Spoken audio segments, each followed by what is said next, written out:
പ്രിയ ദൈവജനമേ, മത്തായിയുടെ സുവിശേഷം 5-ാം അധ്യായം 33 മുതൽ 37 വരെയുള്ള തിരുവചന ഭാഗമാണ് ഇന്നത്തെ നമ്മുടെ സുവിശേഷ വിചിന്തന വിഷയം. മറ്റുള്ളവരുടെ വിശ്വാസം നേടിയെടുക്കാൻ അനാവശ്യമായി ദൈവനാമത്തിൽ സത്യം ചെയ്യുന്നത് നമ്മുടെ വാക്കിൻ്റെ വിലയിടിവാണെന്ന് തിരിച്ചറിയുക.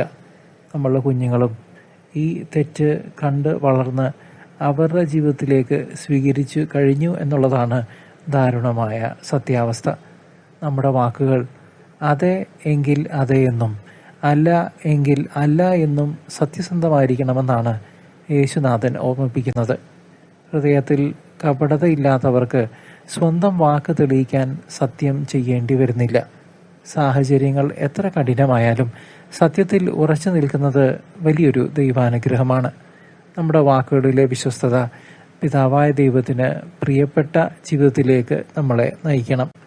നമ്മുടെ ജീവിതത്തിലെ പ്രതിസന്ധികളിൽ അസ്വസ്ഥരാകേണ്ട, ഒട്ടും തന്നെ ആകേണ്ട പ്രിയ സഹോദര സഹോദരി, നിങ്ങൾ ഇപ്പോൾ ആയിരിക്കുന്നത് വിശുദ്ധീകരണത്തിൻ്റെ കാലഘട്ടത്തിലാണ് എന്ന് മാത്രം തിരിച്ചറിയണം. കർത്താവ് നിങ്ങളെ ഒരു സജീവ സാക്ഷ്യമാക്കി മാറ്റും തീർച്ച. ഇന്നു മുതൽ നിങ്ങൾക്ക് പുതിയ നിയമ അനുദിന വിചിന്തനവും ബൈബിൾ പോഡ്കാസ്റ്റുകളും വിശുദ്ധരുടെ നൊവേനകളും സ്നേഹദീപം ആപ്പിലൂടെ ദിവസേന ലഭിക്കുന്നതാണ്.